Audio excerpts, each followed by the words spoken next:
Chers amis, eh bien, nous allons entamer voilà, la suite de nos programmes avec un très beau moment que nous allons partager avec Liliane Var, qui nous donne l'amitié et la joie donc de revenir à nouveau après sa prestation d'hier, qui a été absolument fantastique. Je pense pour ceux d'entre vous qui ont assisté à cette très belle et très émouvante et très poétique prestation.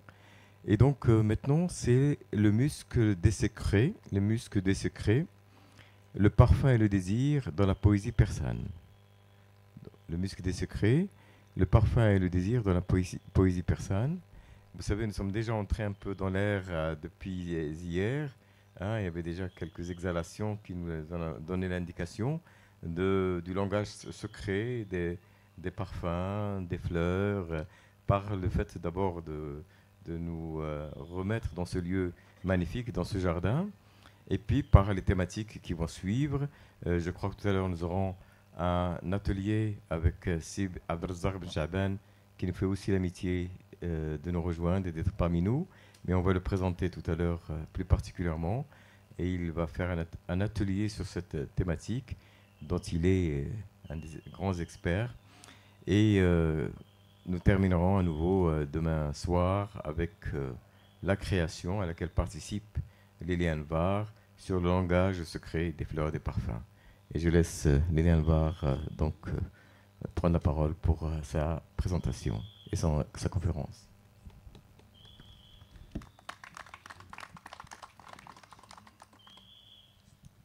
Donc, merci beaucoup de cet accueil dans un jardin. Évidemment, parler de parfum dans un jardin, on ne peut rêver mieux.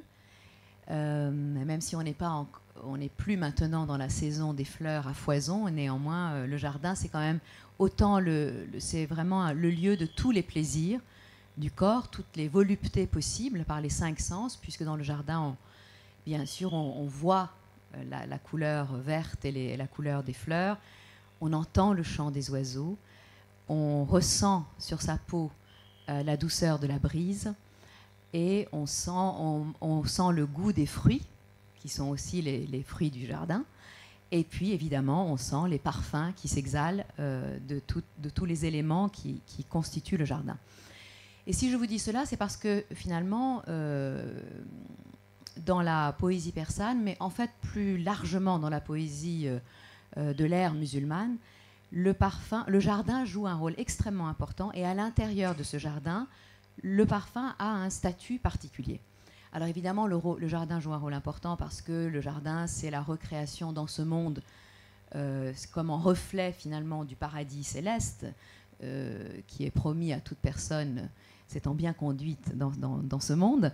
Mais c'est aussi une façon de nous représenter ici et maintenant ce que c'est que finalement la volupté de l'âme, en nous faisant ressentir ce que c'est que la volupté par la volupté du corps. Et au fond, c'est ça ce que fait la poésie, c'est d'essayer de nous donner des images de ce que c'est que la plénitude spirituelle, mais comme il n'y a pas de mots pour dire cela, eh bien on utilise les mots du corps, et donc aussi les mots des voluptés olfactives, visuelles, auditives, etc. Alors, c'est vrai que très souvent, on parle de la vision et de l'audition, mais plus rarement, finalement, de l'olfaction. Or, l'olfaction joue un rôle extrêmement important dans toute entreprise spirituelle. Et les poètes persans ne s'y sont pas trompés, puisqu'ils ont évoqué ce parfum de 1001 façons, que ces poètes étaient d'ailleurs mystiques à proprement parler, ou même pas mystiques, parce que, de manière générale, le parfum, c'est quoi? Eh bien, j'ai une formule assez brève, finalement, pour dire ce que c'est qu'un parfum. Le parfum, c'est la présence d'une absence. Le parfum, c'est ce que l'on ressent d'un être qui, éventuellement, n'est pas là physiquement.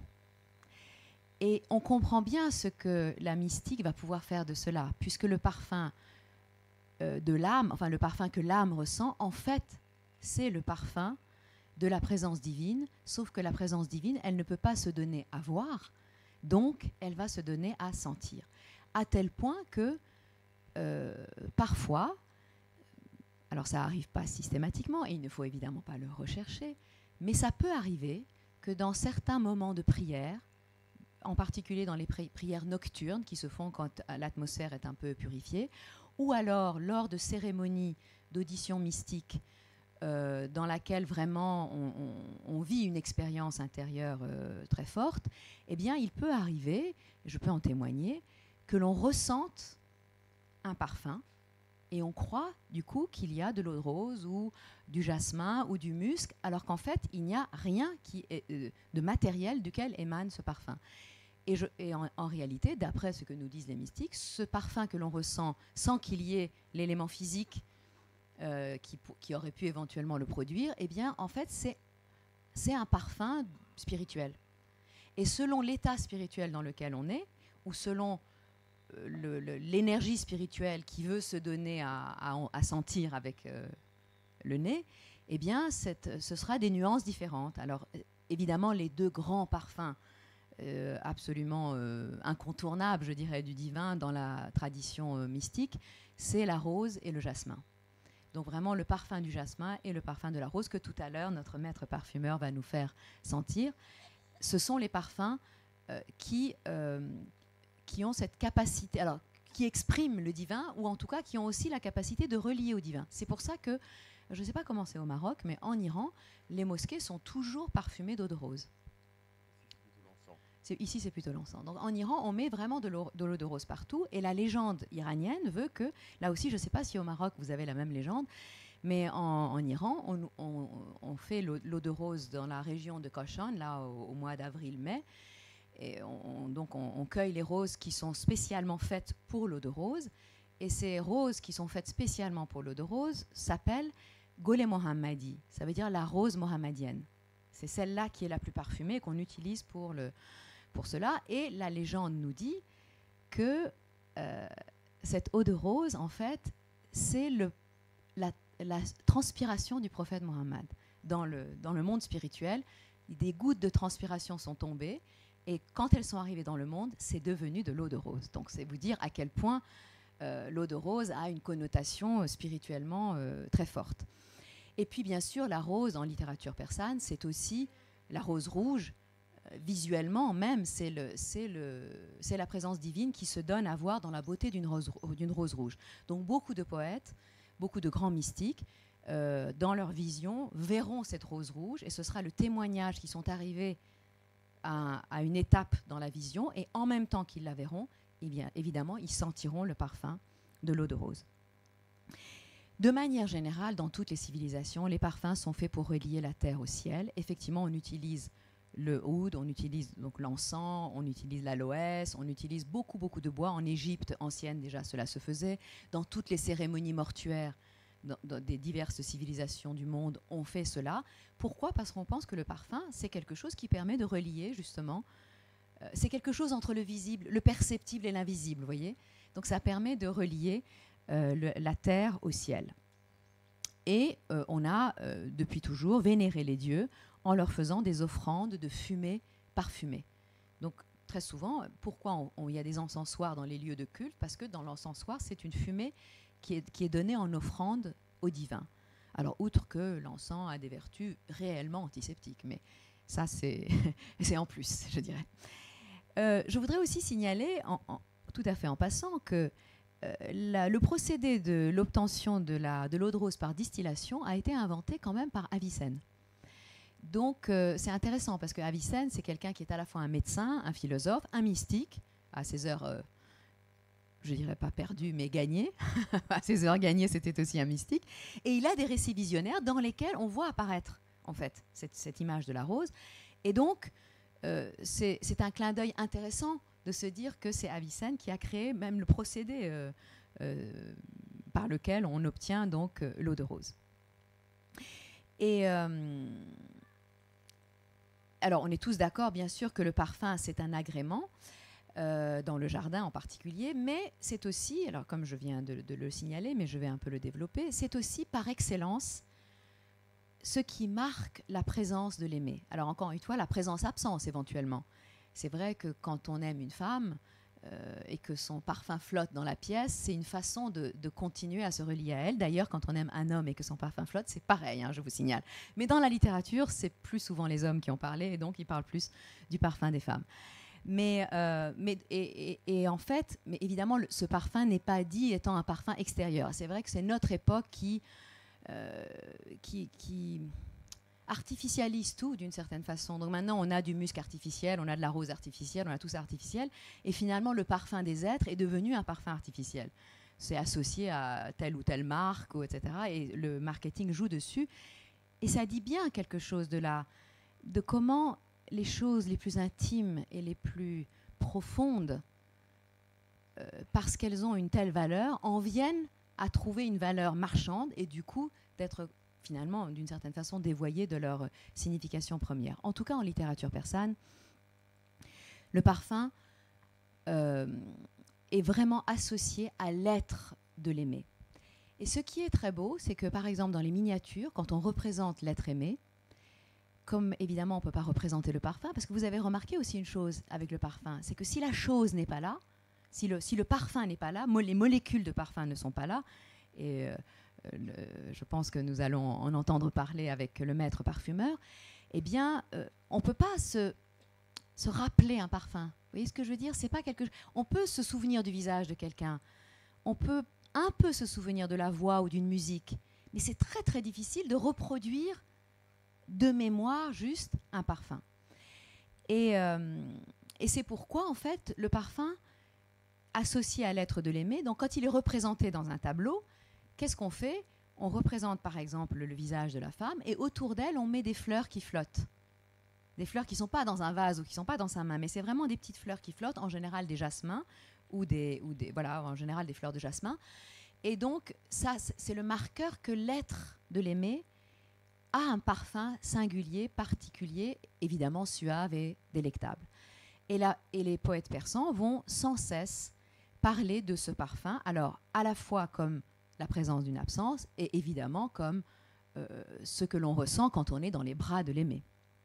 Et je vais parler donc de ces deux aspects, mais je vais commencer bien sûr par l'absence, puisque l'idée c'est comment est-ce que le parfum nous ramène, est un animateur, enfin est ce qui permet au désir de se réveiller, en fait. À nouveau, le marketing des parfums ne s'y est pas trompé. Je vous aurais remarqué que dans le marketing, quand vous avez une pub sur le parfum, c'est toujours, d'une manière ou d'une autre, relié au désir sexuel. C'est-à-dire que mettez ce parfum et vous serez désirable. Donc c'est ça qui est dans le signal. Eh bien, en réalité, ça se base sur une réalité physique qui est qu'en effet, il y a des parfums qui, comme ils nous ramènent à l'être de l'aimer, ils nous ramènent aussi au souvenir du désir qu'on a de l'être aimé. Et on va voir comment, bien sûr, ça va se spiritualiser. Et donc, comment est l'être aimé ? Déjà dans son absence en poésie persane, c'est que le poète persan, en général, il a quelques caractéristiques communes avec le mystique, même s'il n'est pas mystique d'ailleurs. C'est que déjà, il veille la nuit, parce que le poète est un amant, et l'amant, il doit rester réveillé pendant la nuit. C'est le moment où il a une chance de rencontrer l'aimé, où il a une chance d'ailleurs de s'unir à l'aimé, etc. Donc tout ça, les choses intéressantes, ça se passe dans la nuit. Et puis, et très souvent, cette nuit du poème, c'est la nuit de l'attente aussi. C'est qu'il attend l'être aimé. Et qu'est-ce qui se passe à l'aube ? À l'aube se lève, la nuit, ça se passe dans le jardin. Hein. On est dans le jardin, dans la nuit, et on attend la venue de l'aimé. Et parfois, l'aimé vient, et à ce moment-là, il n'y a plus de poème, parce que quand il y a l'union, il n'y a plus de mots pour en parler, mais très souvent, l'aimé ne vient pas. La seule chose que l'aimé envoie, c'est son parfum avec la brise du matin. Donc, quand la brise du matin se lève, au moment de l'aube, au moment où d'ailleurs les oiseaux se remettent à chanter, etc., il y a une brise qui arrive de la maison de l'aimé et qui apporte avec elle le parfum de musc de l'aimé. Et d'un coup, le poète, finalement, il se dit, je n'ai pas eu l'union parce que l'union est impossible, mais ce parfum que je ressens me nourrit en fait, et étanche en quelque sorte mon désir de l'aimer, tout en le rendant encore plus intense. Donc il y a vraiment un double jeu dans le parfum. Et comment sent cette brise du matin? Elle sent le musc. Et le musc, c'est quand même le parfum par excellence de l'aimer en poésie persane, et c'est normal, parce que le musc était le parfum qui était le plus utilisé, le parfum le plus précieux à l'époque médiévale, et qui était le plus utilisé par les hommes comme par les femmes, parce qu'il était réputé être un piège à amants absolument irrésistible. Il paraît que le parfum du musc, heureusement aujourd'hui, c'est le musc animal, hein. Donc heureusement aujourd'hui on ne peut plus chasser cette gazelle dont je vais vous parler, mais à l'époque, donc on allait la chasser, etc. Et on pensait que justement le fait que la gazelle était une proie, ça mettait aussi celui qui était porteur de ce musc qui venait de la gazelle en situation d'attraper sa proie. Parce que, évidemment, l'aimé est un chasseur. Et donc, il veut attraper sa proie. Mais je vais vous expliquer quand même dans quelles circonstances. Donc, les femmes et les hommes se parfumaient de musc, et ce parfum avait la réputation d'être hautement aphrodisiaque. Je n'ai pas testé là, hein, donc je ne peux pas vous dire si c'est vrai ou pas. Mais toujours est-il que donc on s'en mettait. Alors, on s'en mettait où? On s'en mettait dans les cheveux, pas sur la peau. En fait, on en mettait dans les cheveux, et évidemment des cheveux, après ça imprégnait tout le corps. Le parfum de musc était un parfum extrêmement puissant, à tel point que certains marins, certains capitaines de navires refusaient de le transporter, parce que même entouré de cuir, de tout ce qu'on voulait, etc., ça rendait fou les marins qui faisaient la traversée, tellement le parfum était fort. Et peut-être que pour notre odorat, d'ailleurs, ce serait presque un parfum trop fort. Et donc, on en parfumait la chevelure. Et comme le musc était une matière... Alors, je vais peut-être vous expliquer d'où vient le musc, comme ça on comprendra mieux cette image de musc. Donc, le musc vient, aujourd'hui, on le sait, c'est une substance, c'est une forme d'hormone, en fait, qui est produite par une sorte de gazelle ou de bouquetin qui se trouve... Alors, on dit gazelle en littérature persane, mais apparemment, c'est plutôt un bouquetin. Mais c'est vrai que c'est moins poétique, donc on préfère dire gazelle, qui se trouve en fait entre l'Asie centrale et la Chine. Donc c'est vraiment dans ces montagnes-là qu'on trouvait ce bouquetin, en tout cas à cette époque-là. Maintenant, je ne sais pas s'il y en a ailleurs. Et c'était cette substance qui était très forte, était produite en fait par le mâle au moment des amours. Et le but de cette substance, c'était d'attirer les femelles, justement, pour s'accoupler avec les femelles. Et il paraît que le bouquetin mâle, en fait, se frottait le ventre, le nombril, parce que cette poche se trouvait derrière son nombril, donc se frottait le nombril contre les roches pour que ça se dégage bien, et du coup, il attirait les femelles à lui. Et donc, il y a une fonction vraiment de reproduction animale, je dirais. Mais les hommes ayant constaté cela, ils ont chassé le bouquetin au moment des amours pour justement extraire cette substance. Et on dit, alors dans la légende, parce qu'à l'époque on ne savait pas, on ne connaissait pas les éléments vraiment de chimie ou de biologie qui présidaient à cela, on disait en fait que c'était le sang coagulé du nombril du bouquetin. Et que donc le parfum très puissant du désir est un parfum qui est en même temps associé à la douleur, au sang versé, à la déchirure, à l'arrachement, parce qu'il n'y a pas d'amour sans douleur et sans que le cœur saigne, en fait. Donc, c'était vraiment associé dans l'imaginaire à ça. Et en plus, quand on enlevait cette poche, en fait, la substance qui était gris clair s'oxyde, en fait, et devient presque noire. Et comme on imaginait que c'était l'ombilic, et que donc on imaginait que c'était un peu tortueux, on a assimilé, en fait, la chevelure bouclée et noire de l'aimé au musc lui-même, à la substance musc. À telle enseigne qu'en persan, pour dire musc, on dit moshk, comme en arabe d'ailleurs, mais pour dire noir, on dit moshkin ou meshkin. Ça veut dire noir. Ça veut dire noir comme le musc, en réalité. Et donc, on va dire de la chevelure qu'elle est noire et musquée. Donc, quand on vous dit la chevelure noire, même si on ne prononce pas le mot musc, ça amène pour la conscience une persane le parfum de musc. Et c'est un parfum irrésistible. Ajoutez à cela que dans l'encre de Chine qui servait à écrire les poèmes, à calligraphier, on mettait toujours un tout petit peu de musc pour que l'encre sente bon. C'est pourquoi les anciens manuscrits sont encore odoriférants. Ils sont encore parfumés de musc, en fait. Et donc, vous voyez comment la poésie va aussi associer le nom de l'aimé qu'on écrit. On écrit les courbes du nom de l'aimé, et en même temps qu'on les écrit, on fait s'exhaler le parfum de l'aimé. Donc, vraiment, tout cela est associé en littérature persane. Et l'autre chose qui est musquée, c'est aussi le grain de beauté. Pourquoi ? Alors, parce que très souvent, en fait, on crée un grain de beauté avec un grain de musc. Même les dames ou les messieurs qui n'avaient pas de grain de beauté, comme c'était un attribut de beauté, ils prenaient un tout petit grain de musc qui se mettait sur le visage, qui se collait sur le visage. Comme ça faisait à la fois grain de beauté et à la fois piège à amant, évidemment, puisque ça attire, le parfum attire. Et tout cela, bon, c'est vraiment la littérature persane, y compris profane, au départ, qui nous introduit à ça.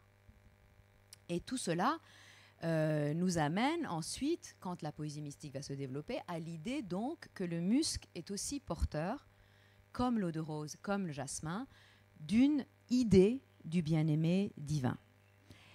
Et merci. Et je vais donc, oui, parce que là, il faut quand même que j'achève, donc je vais juste aller à la fin de mon exposé. Non, merci, ça va pas tout de suite. Et donc, quand ça va être... je vais vous parler donc tout de suite, sans passer par la case de Attar etc. Je vais juste passer directement à Rumi, parce que je pense que tout le monde le connaît, comme ça, je n'ai pas besoin de faire les présentations. Et je voudrais signaler que la grande œuvre pédagogique, dite pédagogique, mais enfin qui est quand même hautement poétique en même temps, de Rumi, qui s'appelle le Masnavi, qui contient donc, si on devait le mettre en vers français, à peu près 50 000 vers français, donc c'est une œuvre très très longue et très grande. Eh bien, cette œuvre, elle est, à intervalles réguliers, je dirais, revient l'idée du parfum. Alors, soit du musc, soit, et c'est ce parfum-là qui va venir au début du Masnavi et qui va revenir à la fin du Masnavi, c'est un parfum hautement spirituel et hautement connoté, qui est le parfum de la chemise de Joseph. Et ce parfum de la chemise de Joseph a une longue histoire qui remonte déjà à la Bible, mais surtout au Coran, dans l'histoire de Joseph telle que racontée dans le Coran. Je ne vais pas vous la raconter non plus, parce que vous pouvez la retrouver vous-même. Mais ce qui est important, c'est que les mystiques en ont fait le parfum de l'être de beauté de Dieu. Puisque Joseph représente la beauté de Dieu sur la terre, il est le plus beau des plus beaux. Son parfum, donc le parfum de sa chemise, qui est le parfum de son être, mais de son être absent, je vais y venir, c'est aussi le témoignage, finalement, du passage de la beauté de Dieu dans le monde. Et ce parfum, nous disent les poètes persans, ça c'est pas le Coran qui le dit, mais c'est les poètes persans qui ont rajouté leur persianité à la légende, à l'histoire coranique, ils disent en fait, ce parfum de Joseph, en fait c'est le parfum du musc. Donc c'est un parfum musqué parce que Joseph, lui aussi, avait une longue chevelure bouclée, il avait tous les attributs en fait de la beauté. Et qu'est-ce qui se passe au tout début du Masnavi ? Je vais vous lire l'extrait.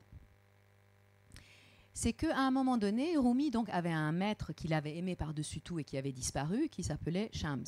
Et Shams, ça veut dire le soleil. Et au tout début du Masnavi, quand il commence à composer le Masnavi, Shams est déjà parti depuis longtemps, a déjà disparu depuis longtemps, en laissant juste le parfum de son être dans l'âme de Rumi. Et à un moment donné, au tout début du Masnavi, donc Rumi emploie le mot soleil, et à ce moment-là, son âme se réveille par cette image du soleil. Et voici ce qu'il dit. « Voilà que mon âme, accrochée à ma robe, me supplie de parler. Voilà que le parfum de la chemise de Joseph l'a ranimé. » Ça veut dire le nom de Shams. Dire le nom, c'est ranimer, c'est ramener le parfum de la chemise de Joseph. Alors pourquoi voici que le parfum de la chemise de Joseph l'a ranimé ? Parce que l'histoire de cette chemise de Joseph, c'est que quand Joseph est parti en Égypte, comme vous le savez, son père Jacob était tellement malheureux qu'il a pleuré. Il a tellement pleuré qu'il est devenu aveugle. Et puis après bien des années, quand les frères ont retrouvé Joseph, avant d'aller voir son père, a envoyé sa chemise Il a comme témoignage, comme preuve qu'il était encore vivant. C'est ça qui est très très beau. Il envoie sa chemise imprégnée de son parfum à son père pour prouver à son père qu'il est encore en vie. Donc les frères amènent, ils disent Joseph est encore en vie. Le père, au début, ne les croit pas en réalité. Et quand les frères donnent la chemise, il sent la chemise, il retrouve la vue, c'est ça qui est très très beau, parce que le parfum lui redonne la vue, et en même temps, il pleure des larmes de joie parce qu'il se dit mais mon fils est vivant. Donc il n'est jamais mort. Celui que je croyais absent, en fait, était présent. Et ce qui le prouve, c'est sa chemise. Et donc, Rumi nous dit, quand je dis le nom Shams, c'est comme si j'avais la chemise de Joseph, que je sentais son parfum. Je sens le parfum de Shams. Et Shams, c'est le soleil dans ce monde, c'était la beauté dans ce monde, c'était le Joseph pour Rumi. Donc voilà que le parfum de la chemise de Joseph l'a ranimé, me disant en souvenir de ces années de compagnonnage, parle, évoque l'un de ces états de grâce pour que le ciel et la terre en rire se muent, pour que se dilate l'âme, l'intelligence et la vue. Donc voilà, j'ai senti le parfum, maintenant j'ai envie que tu me parles de celui qui détient ce parfum. Et il va répondre à sa propre âme, je ne peux pas t'en parler. Parce que si j'en t'en parle, tu vas brûler. Je vais te dire soleil, soleil, soleil, et ça va te brûler.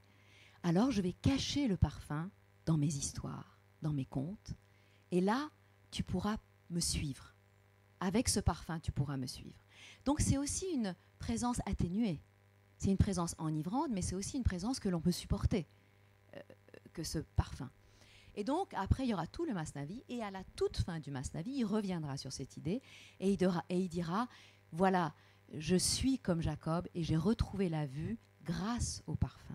Alors, je ne sais pas si l'aromathérapie d'aujourd'hui peut rendre la vue, en tout cas au corps, mais je suis sûre que le parfum de l'aimer peut rendre la vue à l'âme, et que l'évocation de ces parfums en poésie persane est faite pour nous réveiller à notre propre désir, nous faire nous souvenir que nous avons connu le parfum de l'aimer quand nous étions dans le jardin du paradis rempli des parfums de Dieu, et que dans notre descente sur terre, on a un tout petit peu oublié tout cela, à la fois les images, les parfums, les musiques, et que finalement la musique spirituelle, l'art des parfums, l'art de la poésie sont là pour nous rappeler le souvenir de cette patrie perdue et nous rappeler que nous devons faire notre trajet dans ce monde pour retrouver ensuite l'être de l'aimer et être à ce moment-là absorbé complètement dans son parfum.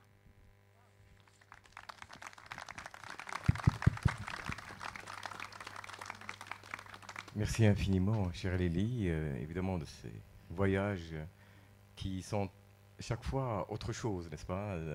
On peut entendre Lélie à une conférence après une autre. C'est toujours autre chose, c'est toujours un autre parfum, c'est toujours une autre saveur. Et on vient d'en faire l'expérience. Donc, c'est vrai qu'en arabe, on dit nafahat, c'est les exhalations. Nafha, nafha ilahiya, n'est-ce pas? Et que ça réfère aussi à la question des traces de Dieu, l'asar. Le parfum, c'est ce qu'on peut suivre à la trace. Hein, puisque précisément, d'ailleurs, le lion suit à son corps défendant sa proie à la trace, alors qu'elle-même, elle jette apparemment le muscle pour essayer de se débarrasser de lui, n'est-ce pas? Donc il y a là quelque chose de très intéressant sur le fait que le monde tel qu'il est, d'ailleurs, là où nous sommes dans cet endroit absolument fantastique, est-ce que c'est autre chose que des traces de cette présence divine? C'est pas ces arbres, cette nature, cette magnifique nature nous renvoie en réalité, c'est une sorte de parfum qui nous renvoie à l'être duquel exhale évidemment ce parfum particulier, cette saveur particulière. Mais ce qui est extraordinaire, évidemment, vous l'avez évidemment aussi tous remarqué, c'est de porter aussi cette tradition persane avec toute cette poésie absolument extraordinaire, cette capacité d'évocation, d'image, de poésie à la fois sensible, voluptueuse, comme tu as dit Lélie, mais qui renvoie à la spiritualité, cette conjonction entre les sens extérieurs et les sens intérieurs, avec un tel génie, avec une telle finesse, est quelque chose qui appartient à cette culture persane et que nous découvrons avec beaucoup de bonheur ici, puisque nous avons en commun le soufisme, mais qui s'exprime de façon différente. Et quand on lit Shabastari, Rumi, Attar, et tout simplement quand on entend Léli, qui porte merveilleusement cette tradition, eh bien, on rentre en connexion avec cette merveilleuse tradition littéraire et poétique, qui, heureusement, n'est pas simplement aujourd'hui qu'historique ou qu'archéologique, elle est incarnée, elle continue de vivre. Merci Lélie encore une fois.